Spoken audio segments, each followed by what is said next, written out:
WWE हमेशा ही एक पसंदीदा रेसलर को काफी आसानी से छोड़ देने के लिए बदनाम है। ये अलग अलग तरीकों से हो सकता है।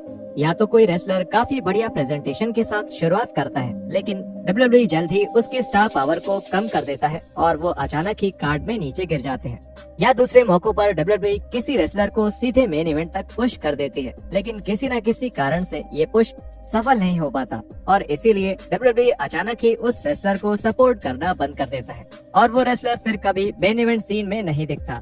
तो जुड़िए हमारे साथ, जहां हम WWE के इतिहास के 10 ऐसे रेसलर्स की बात करेंगे जो बहुत तेजी से नीचे आ गए। Scott Steiner.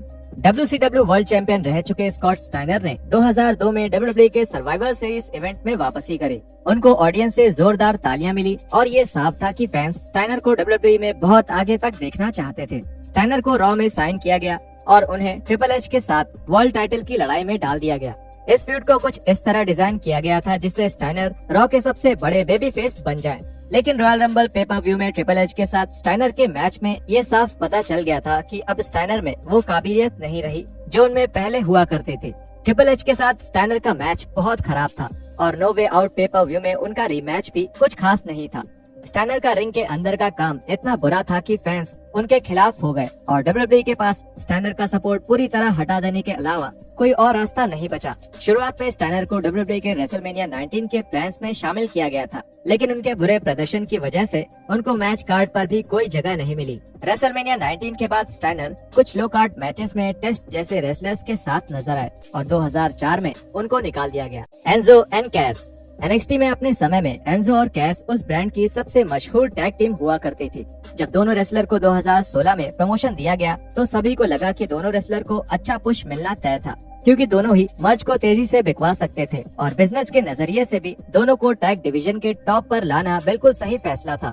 मेन रोस्टर में इन दोनों का डेब्यू बहुत शानदार रहा, क्योंकि ये डेब्यू रेसलमेनिया 32 की अगली रात को हुआ था और वहाँ मौजूद हार्डकोर फैंस ने दोनों का स्वागत बिल्कुल किसी बड़े स्टार्स की तरह किया। मेन रोस्टर पर उनके पहले पेपर व्यू मैच के दौरान ही चीजें खराब होने लगी थी। पेबैक पेपर व्यू के दौरान अमोरे को एक खतरनाक कंकशन हो गया और जब तक अमोरे वापस आए तब तक उनके डेब्यू के दौरान मिली हाइप पूरी तरह से शांत हो चुकी थी। इसके बाद भी उनको कुछ बेहतरीन स्पॉट्स दिए गए, जैसे बैटल ग्राउंड पेपर व्यू में उनके टीम में जॉन सीना का शामिल होना, लेकिन WWE को इस जोड़ी को टैग टाइटल्स जिताने में कोई दिलचस्पी नहीं थी। 2017 में WWE ने इस जोड़ी को अलग करने का फैसला किया, जिसकी बहुत आलोचना करी गई। अमोरे को क्रूजरवेट डिवीजन में डाल दिया गया और कैस ने एक हील के तौर पर मिड कार्ड में कहीं अपनी जगह बनाई। इन दोनों का ये अलग अलग करियर उनके WWE के कार्यकाल के खत्म होने की शुरुआत थी और ये बहुत शर्म की बात है कि WWE ने इस डुओ से अपना भरोसा इतनी जल्दी हटा लिया। Dean Malenko and Perry Saturn. The Radicals का डेब्यू एटीट्यूड एरा के सबसे यादगार पलों में से एक था।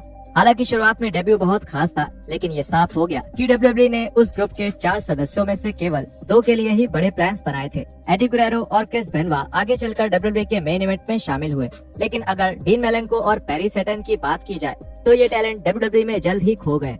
मेलेंको को आगे चलकर लाइट हैवीवेट टाइटल के डिवीजन में डाल दिया गया और हालांकि वो एक अद्भुत रेसलर थे, लेकिन वो कभी कार्ड में ऊपर नहीं आ सके। सैटर्न को रिंग में ज्यादा सफलता मिली थी और उन्होंने यूरोपियन टाइटल भी जीता था, लेकिन जल्द ही उन्हें एक अतरंगी गिमिक दे दिया गया जिसमें वो एक मॉब के प्यार में दिखे। इस बात से ये साफ हो गया था कि वो भी कभी कार्ड में अपनी जगह से ऊपर नहीं आ पाएंगे। Vladimir Kozlov. WWE ने इस बात को समझने में काफी वक्त लगा दिया कि व्लादिमीर कोज़लोव मेन इवेंटर नहीं बन सकते थे। पूरे 2008 और 2009 में कोज़लोव को एक खतरनाक और ताकतवर रेसलर के तौर पर बुक किया जाता रहा, लेकिन रिंग में उनकी नाकाबिलियत फैंस को सुलाने के लिए काफी थी। कोज़लोव का ट्रिपल एच और जेफ हार्डी जैसे रेसलर्स के साथ मैचेस बहुत खराब रहा, लेकिन इसके बावजूद भी WWE कोज़लोव को कंपनी में एक बड़ा स्टार बनाने की कोशिश में लगी रही। एक समय पर तो कोज़लोव को रेसलमेनिया 25 में अंडरटेकर के खिलाफ मैच देने की भी बात चल रही थी और एक बार तो स्मैकडाउन के एक एपिसोड में कोज़लोव ने अंडरटेकर को हराकर सबसे बड़ा उलटफेर कर भी दिया था। खुशकिस्मती से अप्रैल 2009 में कोज़लोव को ECW में भेज दिया गया और ये बात इस तरफ इशारा कर रही थी कि WWE की कोज़लोव से सारी उम्मीदें टूट चुकी थी। बाद में उन्होंने कोज़लोव को एक कॉमेडी किरदार दिया और कोज़लोव ने सेंटिनो मारेला के साथ साझेदारी करी। ये कोज़लोव के WWE करियर का सबसे यादगार और मजेदार किरदार था। हालांकि ये उन दिनों से बहुत अलग था जब वो ट्रिपल एच और अंडरटेकर के साथ लड़ा करते थे। Chris masters. 2005 में जब से क्रिस मास्टर्स ने WWE में डेब्यू किया था, तब से ही ये जाहिर था कि WWE की उम्मीदें उनसे बहुत ज्यादा थी। मास्टर्स की प्रेजेंटेशन बहुत अच्छी थी और उनकी finishing move the master lock WWE में सबसे ज्यादा बचा कर रखी गई मूव्स में से एक थी। बदकिस्मती से जब मास्टर्स को पुश मिल रहा था तभी कुछ बदल गया और 2006 में आते ही बिना किसी कारण के डब्ल्यूडब्ल्यूई का भरोसा मास्टर्स के ऊपर से उठ गया। डब्ल्यूडब्ल्यूई टाइटल के लिए जॉन सीना के साथ लड़ते लड़ते वो अचानक ही लोअर मिड कार्ड तक गिर गए। मास्टर्स की अपनी बहुत सारी निजी परेशानियां थीं और डब्ल्यूडब्ल्यूई का इस अच्छे रेसलर से भरोसा उठने के पीछे वो भी एक कारण हो सकता है। आखिरकार उन्हें डब्ल्यूडब्ल्यूई से बाहर कर दिया गया, लेकिन मास्टरपीस की सारी उम्मीदें अभी नहीं खत्म हुई थी क्योंकि 2011 में उन्हें वापस साइन कर लिया गया।